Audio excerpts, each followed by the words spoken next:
Hallelujah, praise the Lord po. Ang pinakamataas na pagpupuri, pagluluwalhati at karangalan sa ating tagapagligtas na mahal na Panginoong Hesukristo. Dobleng paggalang po sa ating beloved parents in the Lord. Ating inaalala ang mga pinagpalang aral at turo ng ating minamahal at ginagalang na Pastor Evangelist Wildy E. Almeida at mahal na Assistant Pastor Lina C. Almeida. Pagbati sa beloved Almeida family, beloved preachers, workers, at sa mahal na mga kapatiran at mga baguhan. Nagpapasalamat po ako taong 1998 po nung nakilala ko po ang mahal na Panginoon. Nang nashiran po ako ng isa nating kapatiran. Dati po kasi mga minamahal, ako po ay isang, meron po kaming organisasyon o sektang inaaniban kung saan ang aming mga panalangin po ay mga Latin po. Sa madaling sabi po, ako po ay isang espiritista na kung saan po, bagamat kami espiritista, nandun po yung magulo naming pamumuhay. Halos araw-araw, ang magulang ko po ay nag-aaway. Naghahanap po ako ng parang kapayapaan na gustong-gusto ko po sanang matikman sa aming pamilya. Ang ama ko po kasi ay isang, mahilig po kasi mga babae, kaya yun po naging ugat ng kanilang paghihiwalay. Dahil po doon, nagkaroon po ako ng depression po. Hanggang sa nashiran po ako ng beloved na kapatiran po, nakasama ko po siya sa trabaho. Kapag binabanggit niya po yung salitang mahal na Panginoon, parang kay tamis-tamis sa tenga. Kaya po noon, lagi ko po siyang hinahanap. Nakikipagkwentuhan po ako sa kanya hanggang sa first time ko pong makapunta sa Cuneta Astrodome po, na pagpasok ko po doon, naramdaman ko po yung kakaibang pakiramdam na napakasaya. Kaya po noong time na po na nagpabautismo po ako sa dako ng IS Pavilion, yung depression ko po, naramdaman ko po parang napalitan po ng kagalakan po yun. Kaya po, nagpapasalamat po ako ng lubos sa mahal na Panginoon. At pinasasalamatan ko rin po sa mahal na Panginoon kasi po nung last January po nakaranas po ako ng matinding sakit po ng ulo. At yung mga paa ko po, tsaka binti ko po, wala na pong pakiramdam, di na po makatayo. Nagpapaalam na ako sa beloved wife ko na sabi ko, makikisuyo na lang, mukhang hindi ko na kaya. Ikaw na akong bahala sa mga anak ko. Sabi niya, pinalakas niya loob ko. Ginawa na nagpuri kami. Nakaugalian naman po namin tuwing umaga nagpupuri. Pero pagkatapos po ng puri namin, nakaramdam na po ako ng parang bumalik po yung lakas ko. Kaya hanggang sa ngayon po, pinagaling po ako ng lubusin ng mahal Panginoon.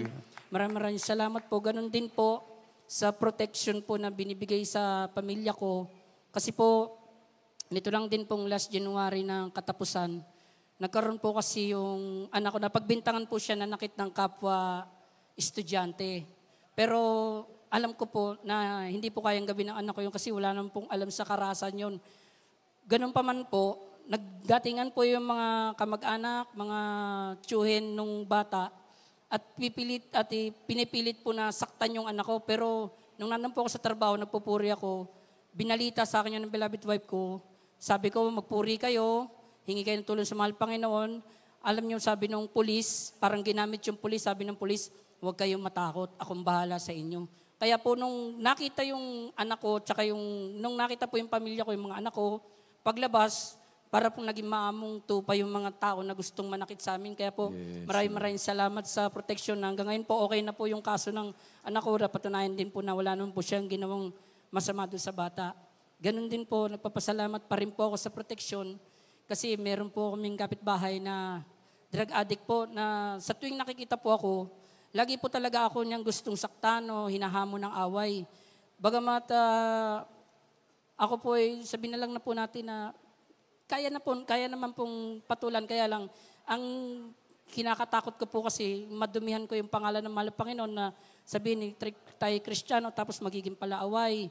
Yumuyo ko na lamang ako at dinadalayan ko sa mahal na Panginoon na, mahal na Panginoon, baka pwede ilipat mo na lang kami ng tirahan. Pero nagulat ako one time nung ilang araw hindi ko na siya nakikita, yung pala, nadampot na pala siya ng pulis. Sa madali sabi, imbis na kami yung lumipat, gumawa ng mahal na Panginoon ng paraan para makalayo kami sa gulo. Kumbaga, yun siya na lang po yung inalis ng mahal na Panginoon sa lugar namin. Kaya papasalamat po ako sa protection po na yun. At ganoon din po sa kinagat po kasi ng aso yung anak ko sa mata. Ganun pa man, medyo may ilang buwan na, mag-isang taon na po siguro, wala naman po akong nakitang nagbago sa kanya. Okay naman po yung kalagayan niya. Kaya salamat din po sa mahal na Panginoon sa protection niya din po sa kalusugan ng mga anak ko. At nung pandemic naman po, hindi naman po talaga ako nakaramdam ng pandemic nung time na yun kasi normal na araw lang naman po yung papasok sa trabaho, sa samba, parang wala naman din po. Pero yung mga pagpapalang pinansyal po na galing ng ayuda, hinahati ko po yun, binibigay ko po yung kalahati sa mahal na Panginoon, yung kalahati sa pambili namin ng pagkain. Kaya nagpapasalamat po ako ng lubos sa mahal na Panginoong Sus, sa kabutihan niya po. Nung simula po nang nakilala ko siya, talagang malaki na po ang pagkakaiba. Yung dating kabado, ngayon po kagalakan po ang ibinigay. Kaya po Yes, amen. ang pinakamataas sa pagpupuri, pagluluwalhati, pagpaparangal, padakil at pagsamba ay sa pinakamamahal na Panginoon Sus po lamang. Hallelujah, praise the Lord po.